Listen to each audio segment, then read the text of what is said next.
ایک سرد شام تھی جب لاہور کی مال روڈ پر چلتے ہوئے زارا کی نظر ایک اجنبی پر پڑی۔ وہ لڑکا کافی پرسکون اور گم سا لگ رہا تھا۔ اس کی نظریں دور آسمان کی طرف تھیں جیسے وہ کسی گہری سوچ میں ڈوبا ہوا ہو۔ زارا کو معلوم نہیں کیوں اس کی طرف کھنچاؤ محسوس ہوا۔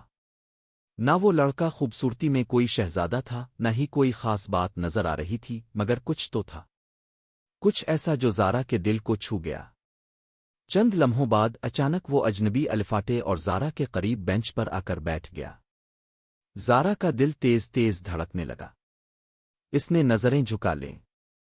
یہ وقت، یہ موسم اور یہ خاموشی، عجیب سی بات ہے نا، وہ اجنبی بولا۔ زارا نے حیرت سے اس کی طرف دیکھا۔ ہاں، کچھ لمحے بے وجہ بھی خوبصورت لگتے ہیں۔ یوں دونوں کے درمیان گفتگو کا سلسلہ شروع ہوا۔ اجنبی کا نام ایان تھا۔ وہ اسلام آباد سے لاہور ایک کانفرنس کے سلسلے میں آیا تھا۔ اس کی باتوں میں ایک گہرائی تھی، جیسے وہ درد کو محسوس کر سکتا ہو۔ چند دنوں میں دونوں کی ملاقاتیں بڑھنے لگیں۔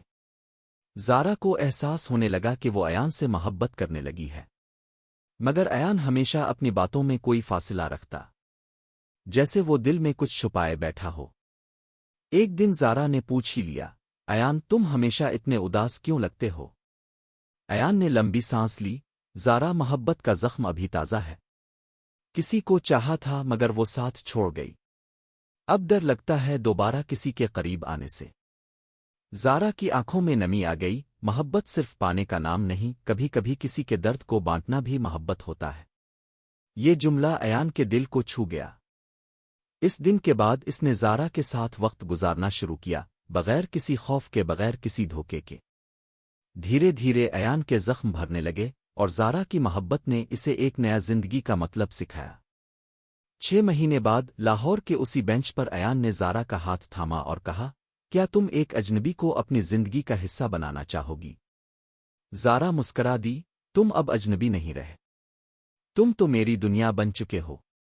زارا اور ایان کی محبت اب خواب جیسی لگتی تھی۔ وہ اکثر شامیں اکٹھے گزارتے، کتابوں، موسیقی اور چائے کے کپ کے ساتھ۔ لاہور کی گلیوں میں ان کی محبت کی خوشبو جیسے ہوا میں ریچھ بس گئی ہو۔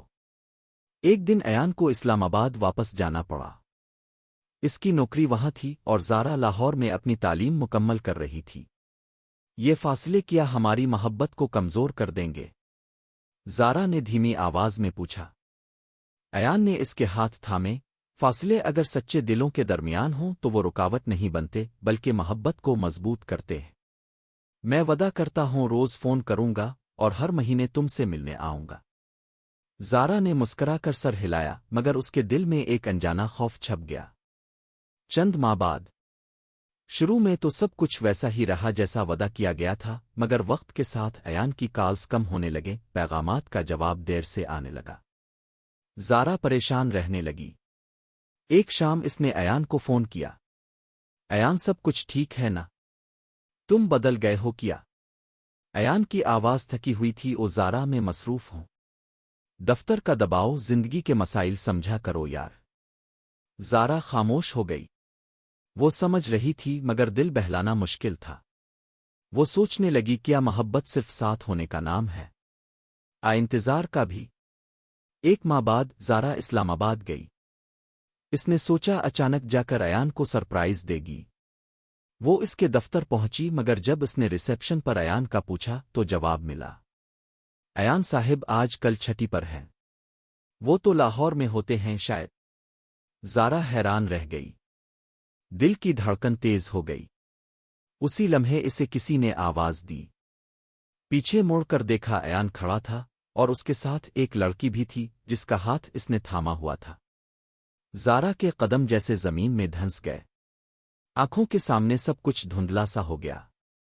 ایان نے نظریں چرا لیں اور اس لڑکی نے حیرت سے زارا کو دیکھا۔ ایان، یہ کون ہے؟ زارا خاموش رہی۔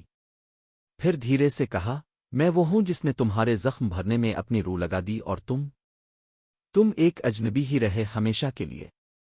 زارا پلٹ گئی، آنکھوں میں آنسو مگر دل میں عجیب سی مضبوطی۔ زارا اور ایان کی محبت اب خواب جیسی لگتی تھی۔ وہ اکثر شامیں اکٹھے گزارتے، کتابوں، موسیقی اور چائے کے کپ کے ساتھ۔ لاہور کی گلیوں میں ان کی محبت کی خوشبو جیسے ہوا میں ریچھ بس گئی ہو۔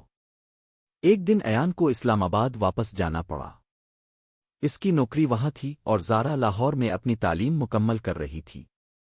یہ فاصلے کیا ہماری محبت کو کمزور کر دیں گے؟ زارا نے دھیمی آواز میں پوچھا۔ ایان نے اس کے ہاتھ تھامے۔ فاصلے اگر سچے دلوں کے درمیان ہوں تو وہ رکاوٹ نہیں بنتے بلکہ محبت کو مضبوط کرتے ہیں۔ میں وعدہ کرتا ہوں روز فون کروں گا اور ہر مہینے تم سے ملنے آؤں گا۔ زارا نے مسکرا کر سر ہلایا مگر اس کے دل میں ایک انجانا خوف چھپ گیا۔ چند ماہ بعد شروع میں تو سب کچھ ویسا ہی رہا جیسا وعدہ کیا گیا تھا، مگر وقت کے ساتھ ایان کی کالز کم ہونے لگے، پیغامات کا جواب دیر سے آنے لگا۔ زارا پریشان رہنے لگی۔ ایک شام اس نے ایان کو فون کیا۔ ایان سب کچھ ٹھیک ہے نا؟ تم بدل گئے ہو کیا؟ ایان کی آواز تھکی ہوئی تھی۔ زارا میں مصروف ہوں۔ دفتر کا دباؤ، زندگی کے مسائل۔ سمجھا کرو یار۔ زارا خاموش ہو گئی۔ وہ سمجھ رہی تھی مگر دل بہلانا مشکل تھا۔ وہ سوچنے لگی کیا محبت صرف ساتھ ہونے کا نام ہے؟ انتظار کا بھی۔ ایک ماہ بعد زارا اسلام آباد گئی۔ اس نے سوچا اچانک جا کر ایان کو سرپرائز دے گی۔ وہ اس کے دفتر پہنچی مگر جب اس نے ریسیپشن پر ایان کا پوچھا تو جواب ملا، ایان صاحب آج کل چھٹی پر ہیں۔ وہ تو لاہور میں ہوتے ہیں شاید۔ زارا حیران رہ گئی۔ دل کی دھڑکن تیز ہو گئی۔ اسی لمحے اسے کسی نے آواز دی۔ پیچھے موڑ کر دیکھا، ایان کھڑا تھا اور اس کے ساتھ ایک لڑکی بھی تھی جس کا ہاتھ اس نے تھاما ہوا تھا۔ زارا کے قدم جیسے زمین میں دھنس گئے۔ آنکھوں کے سامنے سب کچھ دھندلا سا ہو گیا۔ ایان نے نظریں چرا لیں اور اس لڑکی نے حیرت سے زارا کو دیکھا۔ ایان یہ کون ہے؟ زارا خاموش رہی۔ پھر دھیرے سے کہا، میں وہ ہوں جس نے تمہارے زخم بھرنے میں اپنی روح لگا دی۔ اور تم ایک اجنبی ہی رہے ہمیشہ کے لیے۔ زارا پلٹ گئی، آنکھوں میں آنسو مگر دل میں عجیب سی مضبوطی۔ محبت ہمیشہ ساتھ ہونا ضروری نہیں۔ کبھی کبھی محبت ہمیں وہ سکھا جاتی ہے جو کتابیں، رشتے یا وقت نہیں سکھا سکتے۔ زارا نے اپنے دل کے اجنبی کو الوداع کہہ دیا مگر اپنے آپ سے سچی محبت کا آغاز کر دیا۔